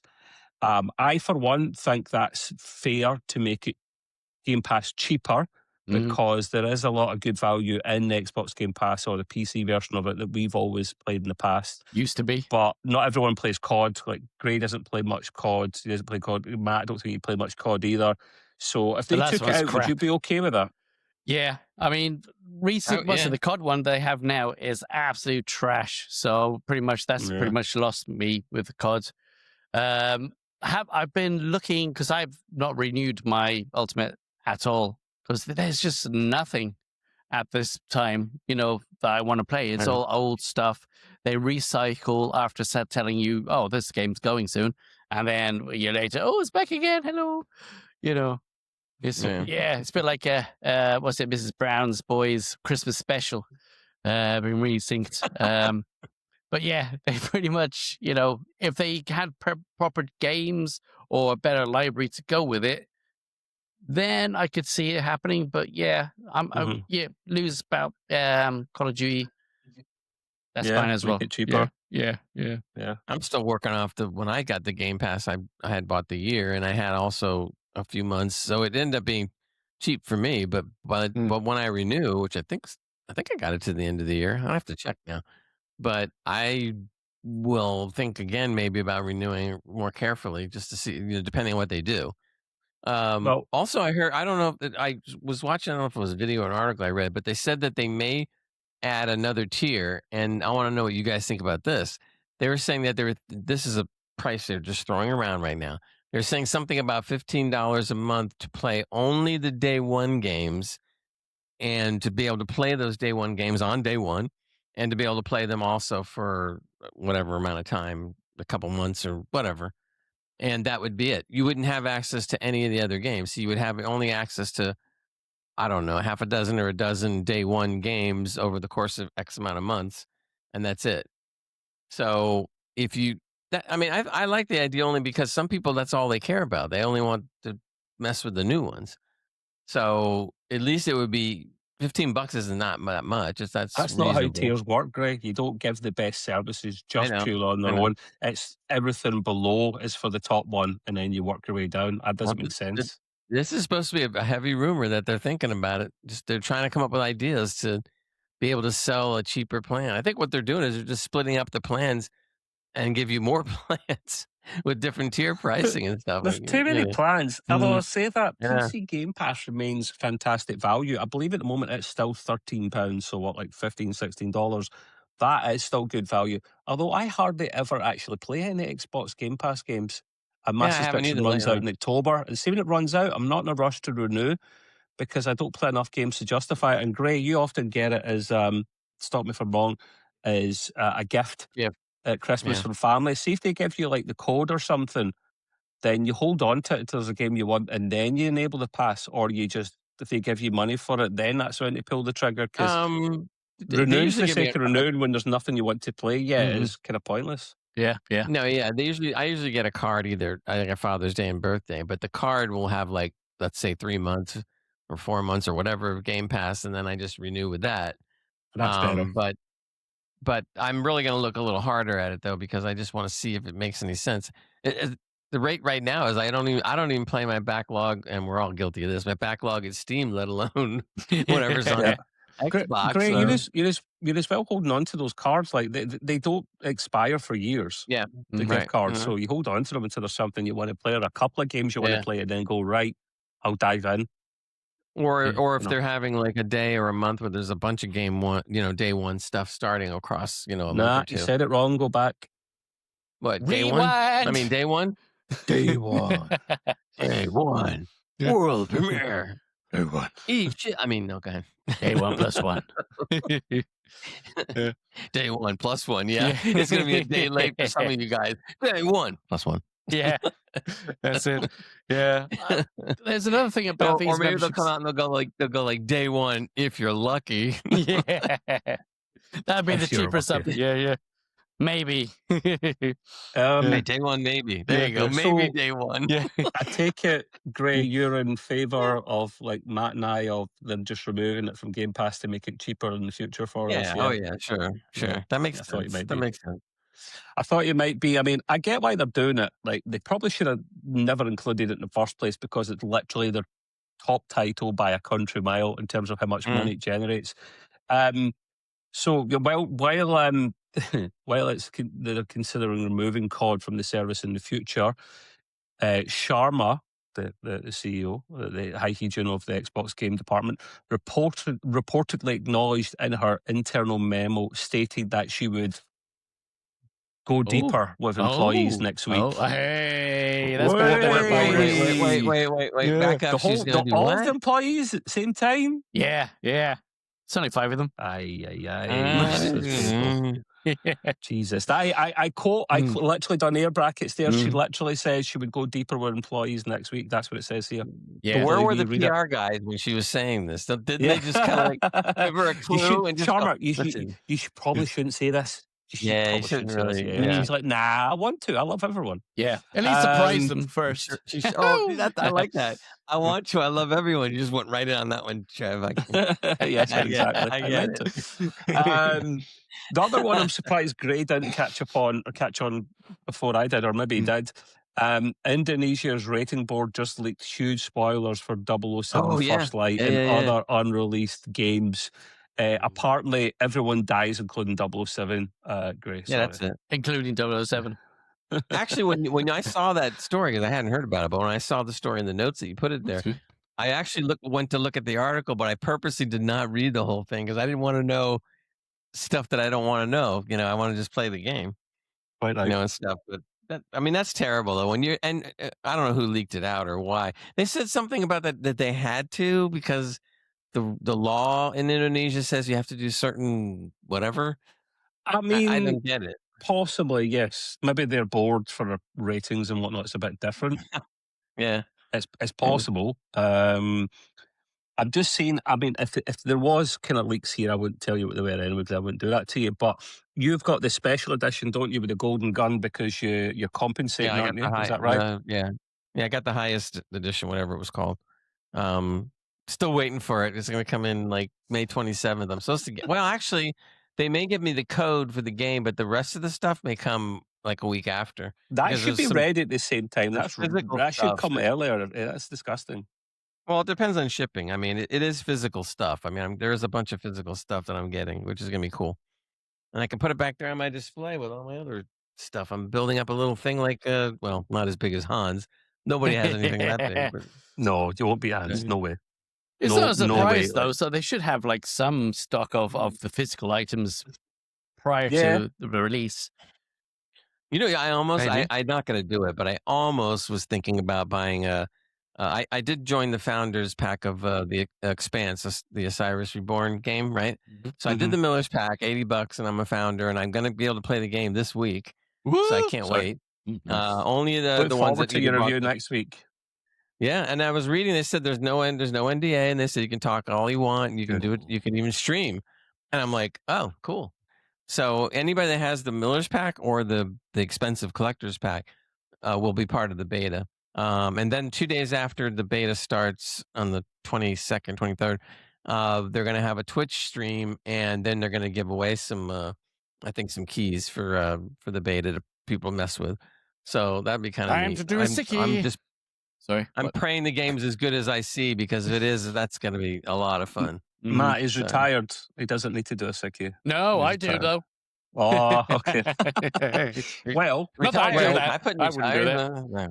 retired. the game, which just to remind folk that don't know, is being framed as an origin story, which I like the idea of. Will star Patrick Gibson, don't know who that is, as an inexperienced 26-year-old Bond as it takes him on an MI6 mission, which will grant him his 00 status if he's successful. It looked gorgeous when I saw the reviews for the game. It doesn't say what the leaks are. It just says it's the ending. So be careful if you're on X that it's not. You know, if lose you the follow golden lots gun. of game news and stuff and websites, careful, because it'll get spoiled, and you don't want to do that because then it'll be all Gray's fault. But yeah, that is out next. When is it's out next month, isn't it? May 27th. 27th, right? 20. Okay, cool. Yeah. Yeah, delayed. It was going to come out earlier, but oh well. I don't see how, like, what you said about the Indonesian thing and they have to do certain things, Gray, like what leaked the feckin' ending of the game, like, so I'd love to know what it is they do different from everyone else.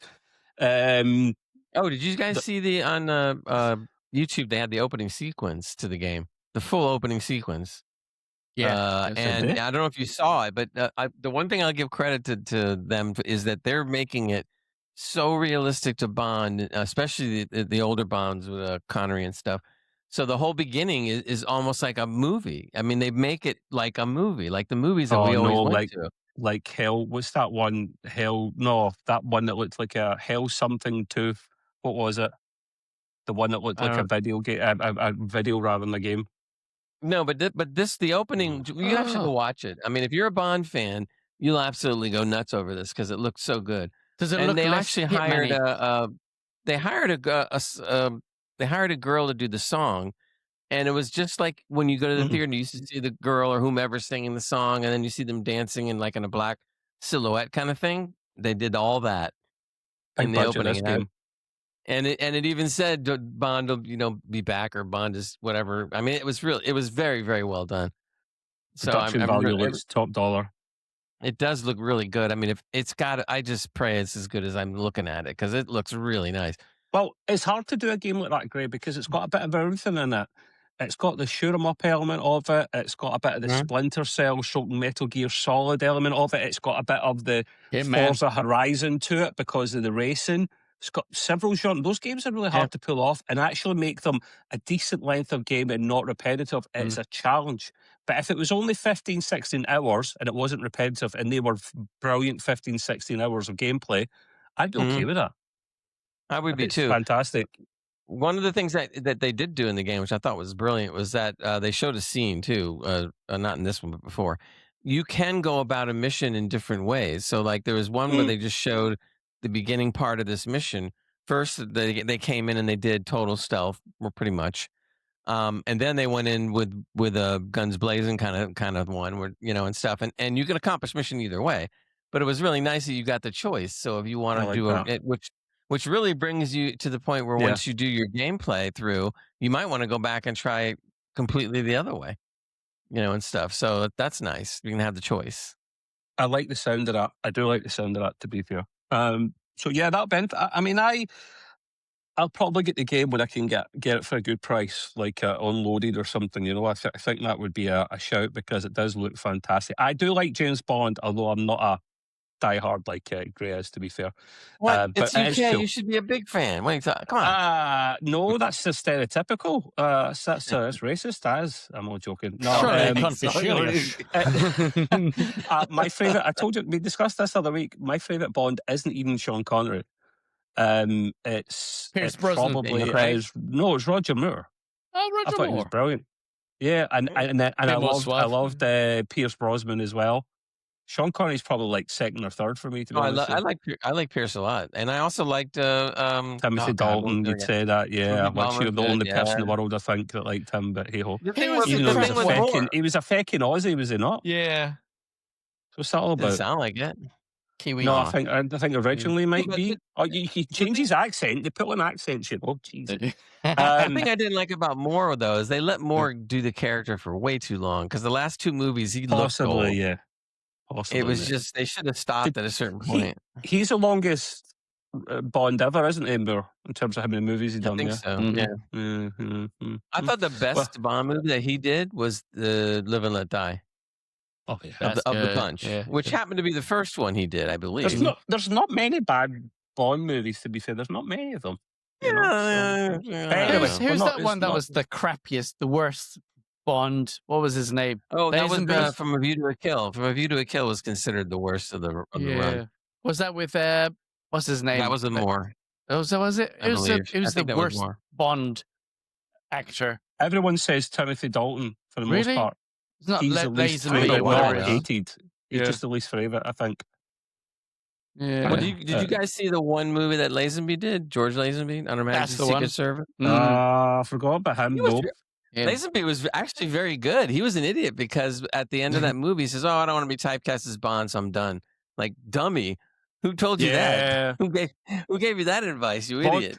He's not typecast as him, so there is that much. Anyway, moving on before we literally take all the wind out of the sails that is Extreme Hollywood Podcast.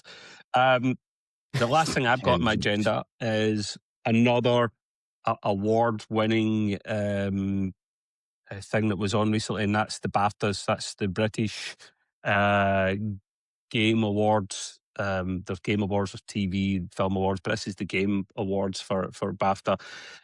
There's no massive big surprises that I can say here. I'll just go over, I won't go over every single category. There's maybe about a dozen or something, but you're not going to do great. No, I'm not. In fact, you'd be glad to hear. Yeah. There is Ark Raiders for best multiplayer, right? There is best evolving game is interesting. No Man's Sky. That is very interesting. Evolving because it's been going for so fucking long. I'm surprised by that. I'm really surprised by that. That's all their fixes they're putting in.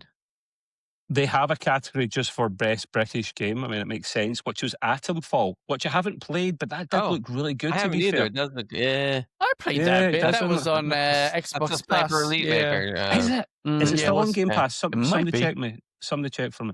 Have a look. It was. I mean, I think it still is, but.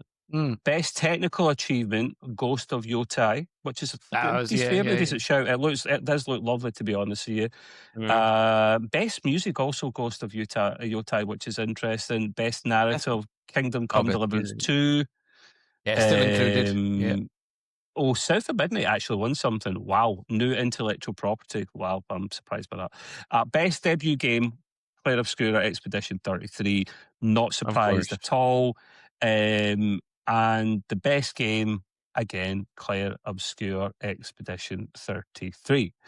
So I really wished I loved that type of game that is Claire Obscura. I really wished I do, but I don't. But I can stand back and look at the quality of it, the gameplay, the graphics, the story, and go, it looks stunning. I just can't be off with turn-based games. But have you tried it?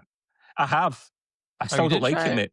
Yeah, I still don't like it. It's still turn-based. No matter how you try and put pretty frilly things on it and doll it up and jazz it up, it's still turn-based. It's a more fast action. There is more options. It's a little bit to it, but it's still fucking turn-based, man. It is.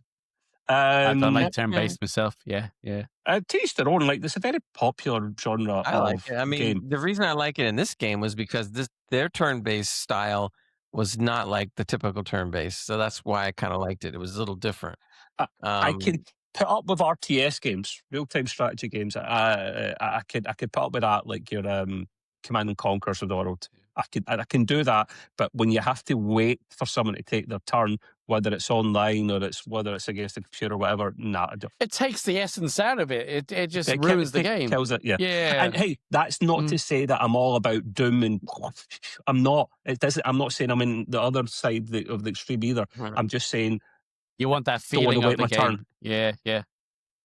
There's one thing it. about turn-based games. I know you guys don't like them as much, but that I like, and a lot of turn-based people do like, and that is that when you're playing as a single person in the game, you're having a blast, you're having fun, no doubt, but you don't really get to see what you're doing, if that makes any sense. But when you do a turn-based game and you say, okay, do this, True. this, and this, and then you hit click, you can sit back and watch your character do the things you told him to do. Well, And okay. it gives you like a cinematic kind of a Well, feeling because I'll rephrase that slightly, and maybe it's another subgenre or something. Help me out, guys. You know, like the online games where like diplomacy games or something, where I don't know if it's like Civilization type thing, where you have to wait for someone to take their turn and it comes back to you. I don't know if you can think of an example of that game. Is that considered turn based, or is that That's something else? turn-based. Yeah. Well, It is turn based, but it's online. Yeah, yeah, because but you're there's still different waiting for them because it's turned. there's different turn-based type games though. Like Civilization is different than Expedition 33. Yeah, because you get You know, action points that will Yeah, relate you get to what because moves or so what things it's you can do. yeah. I kind of like the Interesting. way Civilization morphed into something that wasn't so much with the having to wait for all, I'll go this tile, that tile. It kind of made it more animated. So at least if you had to say go here, go there, and you can only go so many tiles, it was semi-animated. So you saw like something interesting going across the screen. So Social that makes it a walking. little bit more exciting than just whatever. Yeah. True. Right. That was an interesting little kind of mini conversation and like game genres and stuff. Actually, that see, sometimes their side tangents are actually pretty interesting, guys. Sometimes, not All often, but sometimes. all our side tangents are always interesting, especially They're the Oh, best. sure. The best. Yeah, I paid you to say that clearly. Nobody Anyway, does it better. that is the We're gonna BAFTA winner. Safe to say, wait. Claire We're gonna do Obscura is Game of the Year for everything. Yes, we're gonna Greg. do a special episode. We're gonna do all tangents all the time. Oh, so it'll be like, welcome to Extreme Gaming Podcast, and then not talk about games for 2 hours. Yeah, that could work, Yeah. actually. There you go. That could work, actually. Total tangent. Yeah. Anyway, Greg, moving on to you for the last part, mate. You get some. We'll go back to a bit more hardware tech news just to finish it off there. So go for it. Yep. This article has kind of something to do with what we were talking about before about VRAM and You people scared them not off having already. enough. And yeah, no, I had to go. As soon as your techie left. No. Anyway, so we were talking about people struggling with VRAM and that they can't get enough VRAM or they can't afford to buy a 5090 or a 5080 or anything like that. So basically, NVIDIA's been talking about this for some time now, and it's called RTX Neural Texture Compression. Yes, that's right, neural texture compression. So supposedly, and I'm not going to read all of this because it gets pretty heavy with some technical stuff that I didn't even know what they're talking about. Anyway, RTX Neural Texture Compression, we'll call it NTC, is AI-driven technology that uses tensor cores to compress and decompress data, thus reducing VM requirements, they say, by up to 80%. So supposedly, even if you got to 70%, let's forget the 80 for a second, and you're running on a GPU with maybe only 12 VRAM or even 8, theoretically you'll be able to play some of the bigger games because of this new technology. This has not really come out as far as being mainstream yet, but it's getting awfully close.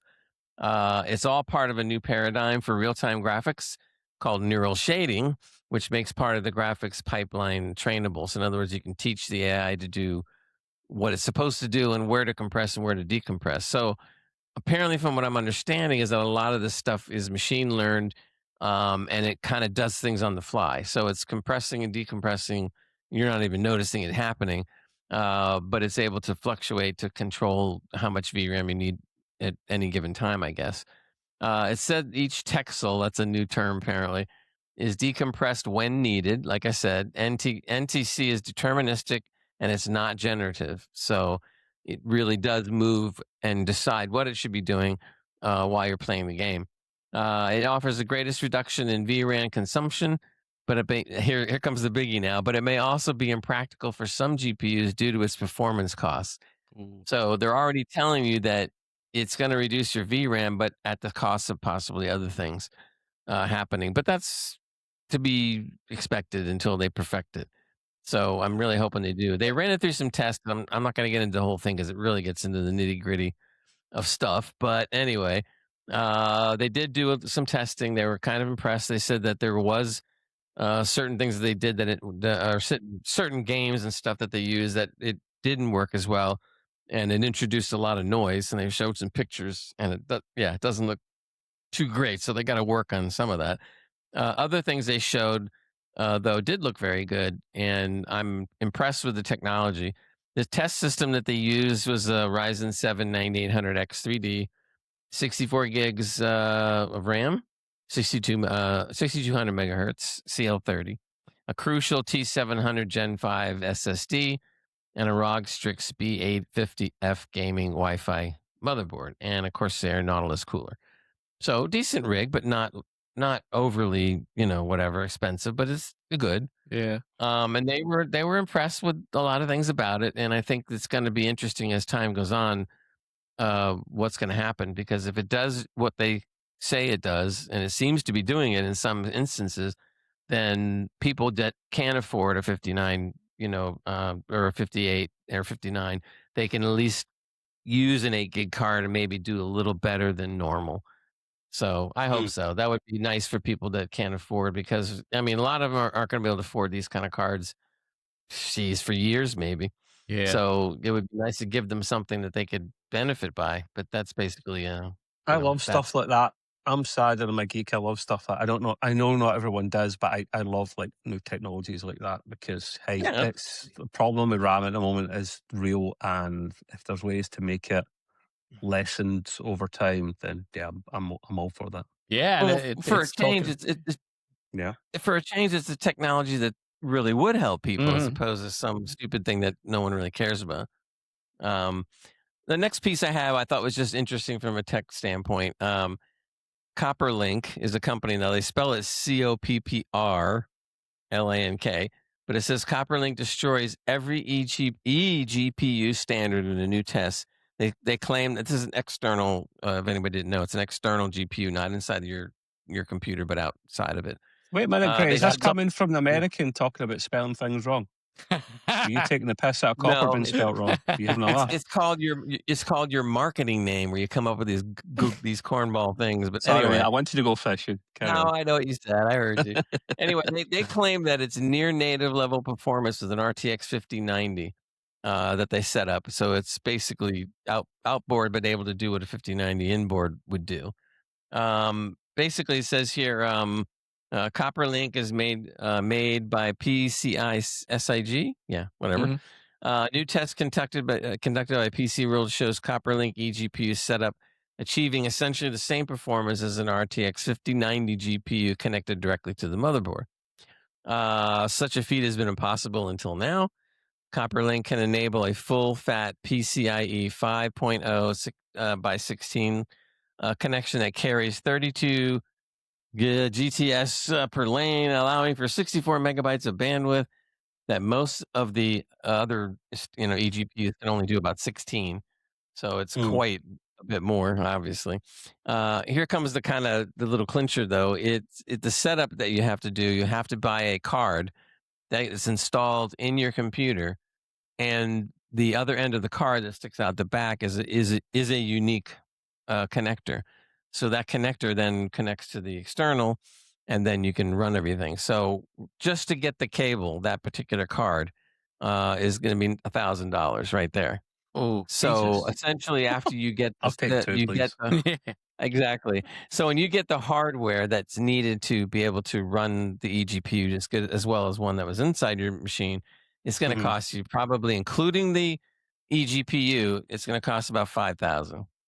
But that's not too bad if you do need an eGPU, and you're spending a lot of money on a 5900 or 5090 anyway. Mm. Then okay, then you have an option. Plus, the price could come down as time goes on. But I just thought, from a technical standpoint, that's pretty cool that they actually were able to do it. As to what they ultimately will happen, I don't know. They said that in many tests, they said the worst that the card did was 2.29% under a regular 5090 installed in it. So that's I'm not I'm too much different. guessing, Ray, that's Mm. only possible because of Oh, was there any mention? Sorry if you mentioned this part and I missed it. Thunderbolt 5.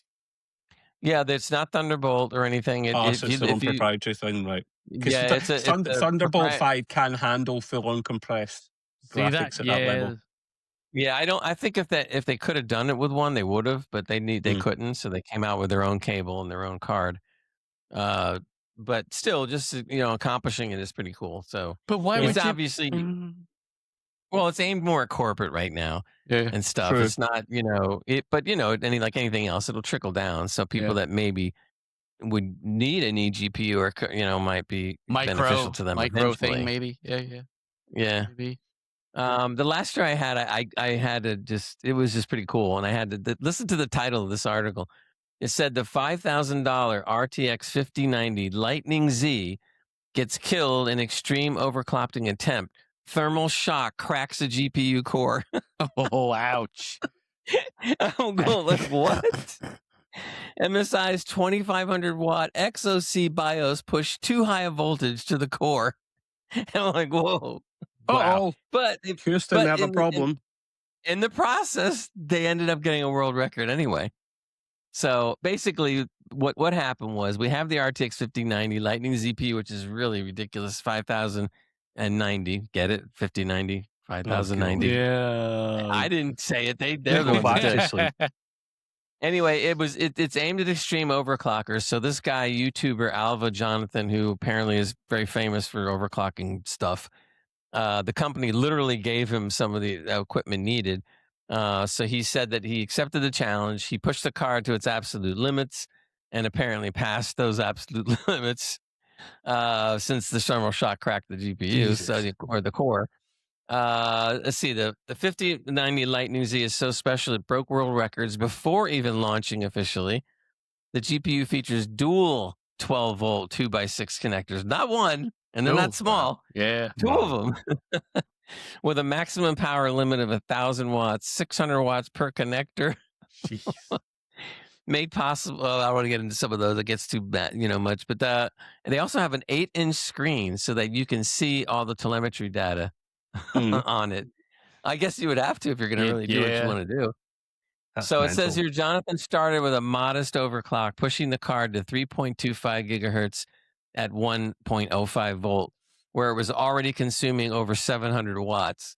3D Mark's Port Royal had the GPU with an 800 watt power limit achieve 43,112 points, beating the previous high of 40 to 41,000 on an RTX 50 Supreme Liquid, which is also an MCI. So that's already pretty good, pretty high. It says right away the team jumped to liquid nitrogen and learned that keeping the beast under control is difficult even with liquid nitrogen. Wow. So basically, even with liquid nitrogen, it still eventually got to thermal. They just took it as far as they could go. They wanted to break it on purpose. Of course. So the thermal shock still happened regardless of liquid nitrogen, and basically cracked the core, and that was the end of that. But I like stuff like that because I'd like to see how far you can actually push it and see if you can blow it up if you can. So apparently, who doesn't like a good old smasheroonie explosion? It's a good test. I'll tell you, they have a picture of the card here where they show the window, the 8-inch LED. Pretty cool looking. And of course, you'd have to mount the card like up, not flat, because you can't see the monitor or whatever. But it has all the important things on it, so pretty cool. So I thought that was kind of neat. I just want to throw that out there. That is good. Wow, that's it for my tech stuff. Nice one. You flew past that, mate. You absolutely flew past it. I didn't want to get too bogged down in some of it I was reading. I'm trying to go like, what the hell are they talking about? Matt, get your Darth Vader noises off. Yeah, what was that, man? All I can say is, I thought that was Gray snoring again. It was. That was just... Gray Vader if I snore. Gray has a quiz for us this time, which conveniently enough is Xbox game themed this week. Was that anything to do with my news, Gray, or did you come up with that by yourself? No, I what I've been trying to do when I theme these things, like I've been doing lately, I look at our stories, what we're covering, and I pick something out to theme. So I figured, that'd be kind of cool to have a Game Pass, Is this like a revision test? No, but I make it true or false because it makes more sense in this particular type of quiz. So basically, I'm going to give you guys a statement, and you basically just tell me whether it's true or false, and I'll tell you if you're correct or not. Right. One thing I Ooh. did find a quote online that was kind of funny. They go, "Game Pass is like Netflix, except your favorite game can disappear right when you finally decide to play it." Yep. For a while. Yeah, that sounds about right, mate. Yeah. I thought that was pretty funny. All right, so number one, all Xbox first-party games release on Xbox Game Pass on the same day they launch. Nah. True or false? Oh, false. False, yeah, False? 100%. True. Man. That's one of Game I didn't Pass's understand the biggest selling assignments. points. All games, oh shit. Oh, hold on. All First-party first party. games. Oh, bollocks. Come on, I thought you would have gotten that one. You weren't listening. That's okay. That's annoying. I didn't hear first party. That's the bit. Maybe we'll give you a half. We'll give you guys a half a point on that one. Number two, we're waiting for Matt to get back, so we'll have to whistle or something. No, just crack on, man. I'll do some singing now. La la la la la. Sorry, He's back. I got the cups at the door. That's okay. You gotta take a quick whiz. I understand. No, I mean, I got the cups at the door. For real? Yeah. No. Yeah. Why? I don't know. They're looking for somebody. Maybe it isn't you though. So that's hopefully okay. not. I just Number two. Yeah. Go on. Number two, games added to Xbox Game Pass stay in the service permanently. False. True or false? False. Like every game service that exists out there, the PlayStations, they don't stay in there permanently.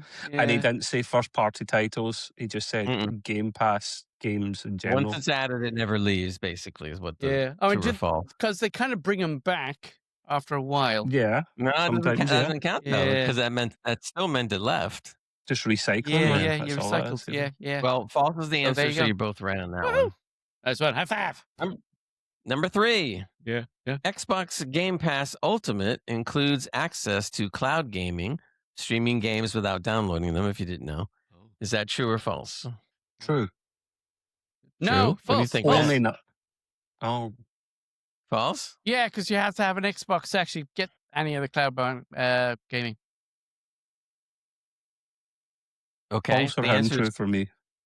The answer's true. Ding, ding. Lies, bastards. They're lying. The ultimate part of it enables cloud gaming. It labels Xbox gaming, and it includes. Is that you knocking or someone else? It is. Matt's at the wind up, man. Matt's accomplish. Oh shit!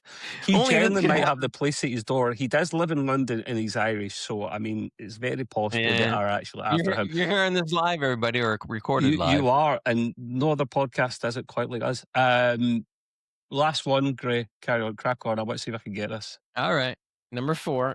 You need to own an Xbox console to use Xbox Game Pass. True or false?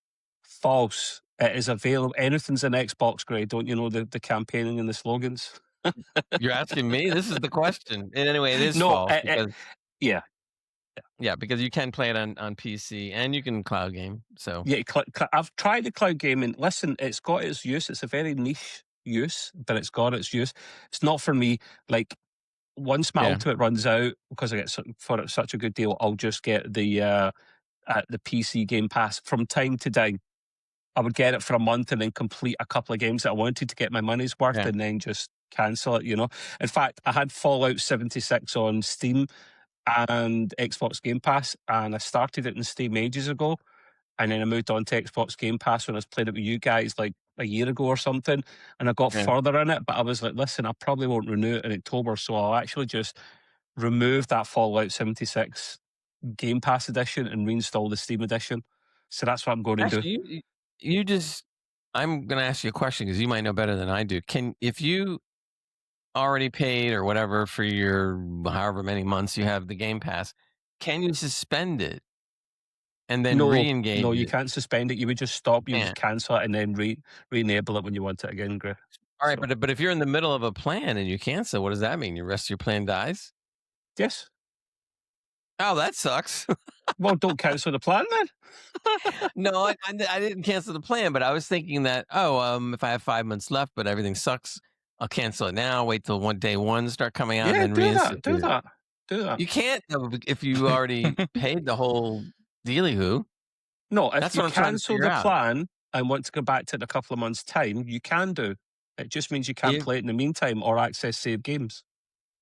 I That's have to fair. find out. 'Cause that's true. I might be wasting my time, not playing the games. What did as you much. think? What did you think you could do? Well, because I thought if you paid in advance like that for the whole year or whatever, and you cancel, that they're just that they could negate the rest of the. When you cancel, if you Nah. paid up front for a year and you cancel, it will cancel the end of that Year. campaign, that plan. It will Yeah. cancel the end of it. It won't cancel early. No. It can't because you paid up front for a year. It will cancel when the billing cycle is due. That's why you always turn auto renewal off because otherwise you're I'll have to look into it. with I a gotta look penalty. into that. It's But a anyway, pain when it goes through. I thought I should have thought of this much sooner, but hey, Ask That's it. ask Matt that fourth question again. See if he knows Okay. in between getting arrested. Yeah. He was probably listening. No, He is. He's gonna help me. you need to own an Xbox console to use Xbox Game Pass. True or false? You need to own an Xbox console In order to use the Game Pass. or a Game Pass. True or false? You can tase me afterwards. I don't give a shit. I would say. Matt goes all of a sudden, I would say. Put my hands up. Sorry, I have to have my hands up all the time. Sorry. So true or false there, Mr. Matt? Right, true or false. What was the question again? I got distracted.